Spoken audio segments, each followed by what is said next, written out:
హోరేబు అనుభవం ఏమిటంటే అది దేవుని పర్వతం. దేవుని పర్వతం మీద మోషే తన మామ ఇత్రో మందలను మేపుతున్నప్పుడు ఒక పొద నడుమ అగ్ని జ్వాలలతో మండుతూ కనబడింది. పొద మండుతూ ఉంది, కానీ ఆ పొద, ఈ హోరేబు అనుభవం ఏమిటంటే అగ్ని జ్వాలలలో మండే అనుభవం. దేవునికి స్తోత్రం కలుగునుగాక. ఆ అగ్ని జ్వాలల మధ్యలో ఒక స్వరం వినబడతా ఉంది, దేవుని స్వరం వినబడతా ఉంది.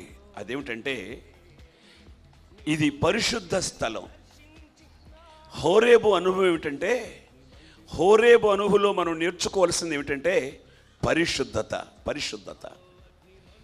హోరేబుకు మనం ఎందుకు రావాలి అంటే, హోరేబులో మనం ఎందుకు నిలబడాలి అంటే, హోరేబుకు మనం ఎందుకు వచ్చి చూడాలి అంటే, పరిశుద్ధపరచబడే అనుభవాన్ని పొందుకోవడానికి హోరేబుకు మనం రావాలి.